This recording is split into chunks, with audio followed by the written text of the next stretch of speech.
most subjects today relative to relationships, one way or another, will go down the road of narcissism.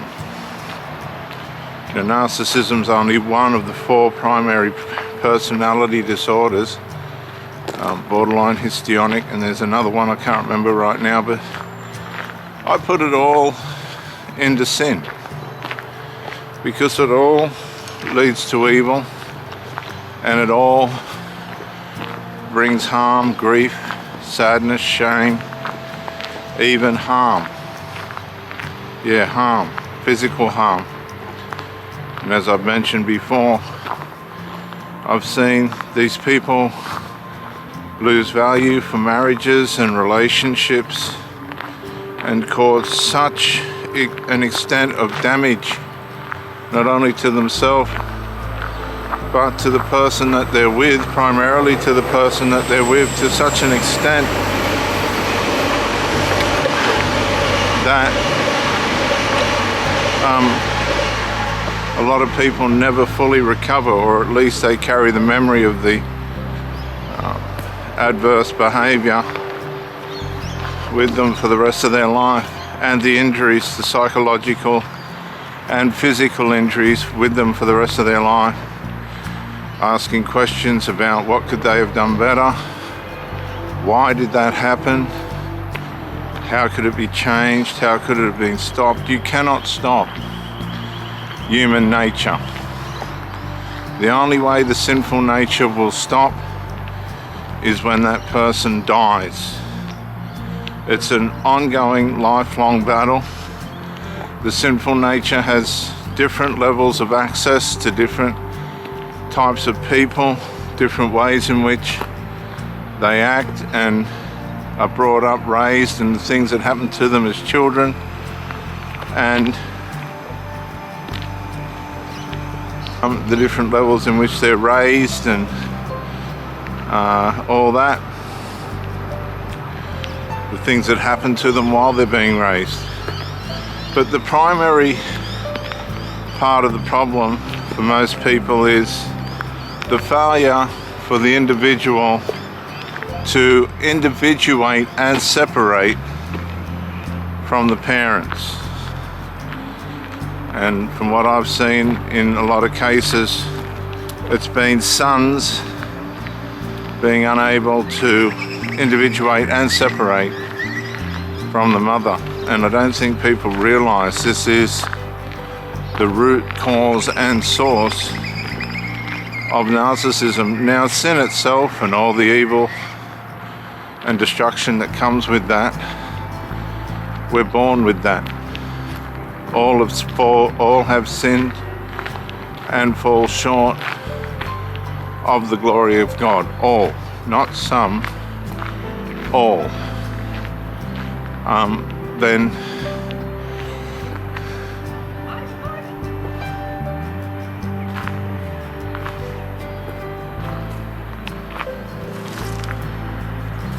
hey,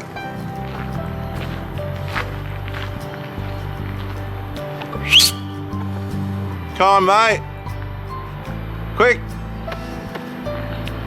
Oh, what's he doing now?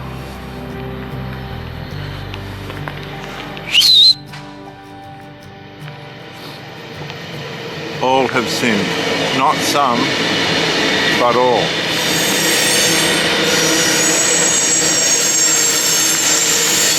And the way in which sin works out from within to without plays many different parts in our life. And most of the time it brings destruction, be it micro-incrementally or in larger ways than that. It will bring destruction. What's the hold up, mate? What's the hold up? What's the hold up? Hey, what's the hold up? Let's go.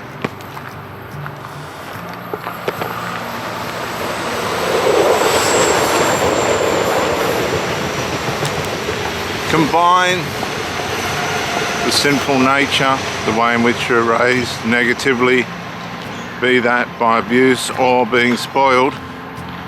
You have to look at it from both sides of the coin. I'm sorry about that interruption. I had a person,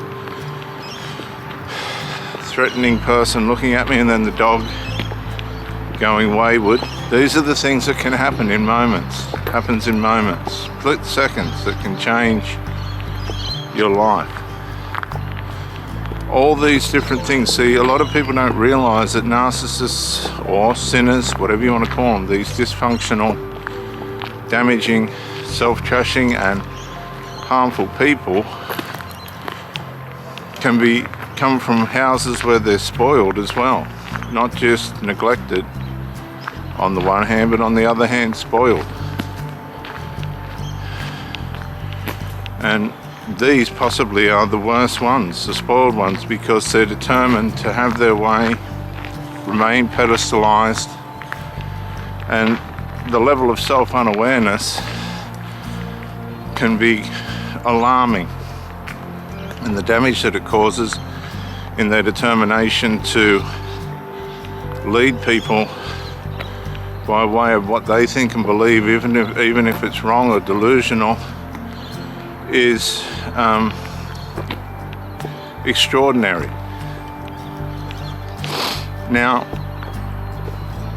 there's an unusual amount of people walking around here this morning. I don't normally see this many people. Even the dog is sus.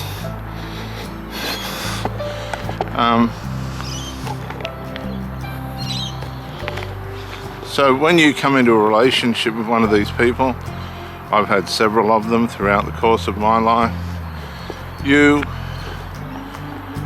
don't catch on at first. And what you do is as the space starts to appear, as the void starts to widen, you will not, hang on, you sit, please, sit.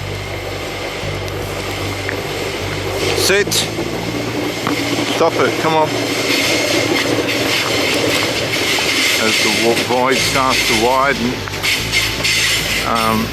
and the negligence becomes broader and more obvious, the person that you're dealing with usually doesn't have the self-awareness to comprehend that you are aware of what is going on. So as you're pushing in harder, you're making them blinder, because you're enabling their disabled behavior and destructive behavior within the relationship. And that's what I remember when I had my kite mare and I shattered my ankle and broke my arm. It took me out for 12 months. I can remember vacuuming the pool on crutches, and the woman I was married to at the time, I divorced her, her son and her were sitting on the top veranda drinking tea. 21-year-old, 6'4" son was sitting on the veranda drinking tea while I was on crutches vacuuming the pool. This is the ignoramus, self-unawareness of these people. And I knew at some point it wasn't going to end well, and it didn't. The accident was a result of her negligence to arrangements we had made. And I'm telling you, these people not only damage you mentally, financially, but they can also cause your death, or even at least maim you permanently for the rest of your life. So you need to be very, very careful about the person that you're with, the children that they've raised. They're almost equally as evil and dysfunctional, and how you're going to find your way out of it. You have to get out of it, because there's no positivity of any kind that's going to lead to health, happiness, and wealth. These people will drain your money if you let them. Don't interconnect your finances with this person. Separate them immediately before they drain you. And most of all, as you sense your mental health and thinking declining or deteriorating or confusion, you have to decide at that point you need to get out, detach, make other arrangements, leave those people to the way they live and how they're going to ruin themselves and everyone else around them. Get back on track to a healthy life and never ever ever go back.